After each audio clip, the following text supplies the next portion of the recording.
केला तवानाई से भरपूर होता है। कार्बोहाइड्रेट, प्रोटीन, चिकनाई, पोटेशियम, मैग्नीशियम और इसका छिलका फेंक दिया जाता है। अरे, आपने केले का बेहतरीन हिस्सा तो फेंक दिया। सबसे अच्छा हिस्सा? पहली बात, मरकजी चीज तो छिलका ही होता है। स्टेफन ब्रॉशे के लिए यह पीला छिलका सोने से कम नहीं। यही उनकी कमाई का जरिया भी है। सोशल मीडिया पर वो बनाना आर्टिस्ट के नाम से जाने जाते हैं। वो एक रिवायती बॉल पॉइंट की मदद से छिलके पर नक्काशी करते हैं। उनका तख्लीकी काम 3 हिस्सों पर मुश्तमिल होता है। पहले नक्शो निगार, फिर वो छुरी से छिलके के मुख्तलिफ हिस्से काट लेते हैं। मुझे तेजी से काम करना होता है ताकि केले का रंग सफेद ही रहे। मेरे पास 10 से 15 मिनट तक होते हैं। इसके बाद केले का रंग बदलना शुरू हो जाता है। इससे कबल के केला स्याही माइल होने लगे, वो इसकी तस्वीर बना लेते हैं जो बाद में ऑनलाइन पोस्ट कर दी जाती है।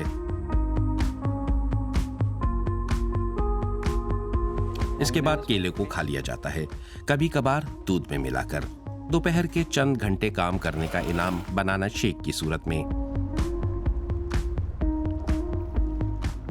दूसरी बात, एक फनकार कई ख्यालात।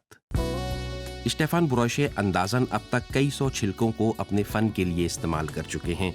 उन्हें अपनी तमाम तख्लीकात पसंद नहीं आती और कुछ केले तो ऑनलाइन शेयर किए जाने से पहले ही शेकर की नजर हो जाते हैं। कभी कभार मैं छिलके के दूसरी तरफ भी तस्वीर कशी करता हूँ और फिर उसे काट कर मोड़ देता हूँ। इस तरह कैनवस थोड़ा बड़ा हो जाता है।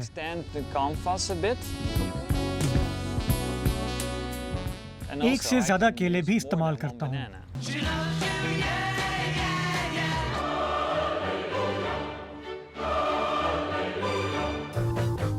स्टेफन ब्रॉशे रॉटरडैम में रहते हैं। उन्होंने 4 साल तक ग्राफिक डिजाइनिंग की तालीम हासिल की। इसके बाद एक डिजाइनिंग एजेंसी के लिए भी काम किया। इस दौरान उन्हें इस फोटो एप्लीकेशन के बारे में इल्म हुआ तो उन्होंने किसी भी तरह इसका तजुर्बा करने का फैसला किया। मैंने देखा कि दोपहर के खाने के बाद एक केला मेरे पास बचा हुआ था। मैंने सोचा कि क्यों ना अगर मैं इस पर कोई छोटा सा चेहरा बनाऊं। मैंने देखा कि किसी बॉल पॉइंट के जरिए बड़ी आसानी से केले के छिलके पर नक्शो निगार बनाए जा सकते हैं। दरियास्ता इंस्टाग्राम पर उनके फॉलोअर्स की तादाद 1.25 लाख से जायद हो चुकी है। इसी वजह से मुख्तलिफ ममालिक की कंपनियां भी अब उनकी जानिब मुतवज्जे हो चुकी हैं। ये कंपनियां मुझसे राब्ता कर रही हैं ताकि मैं उनके लिए बनाना आर्ट तख्लीक करूं और उसे अपने सोशल मीडिया अकाउंट्स पर वो पोस्ट कर सकें। इसके अलावा मुझे तकरीबात और नुमाइशों में भी बुलाया जाता है ताकि मैं उन कंपनियों के स्टॉल्स पर बनाना आर्ट पेश कर सकूं।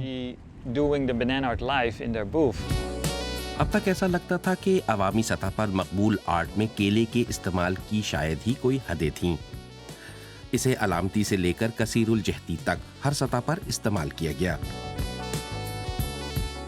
स्टेफन ब्रॉशे कहते हैं कि एंडी वारहॉल और दीगर फनकारों ने उन्हें मुतासिर नहीं किया। शुरू में तो उन्होंने सेब और नाशपाती पर भी तबाह आजमाई की, लेकिन केले की तो बात ही कुछ और है। कभी कभार मेरे फन के मद्दाह मुझे केले पर अपनी बनाई हुई तस्वीर भी भेजते हैं। किसी दूसरे को अपने फन से मुतासर करना मेरे लिए बड़ा एजाज है। केलों के बगैर मेरी जिंदगी बेकार है।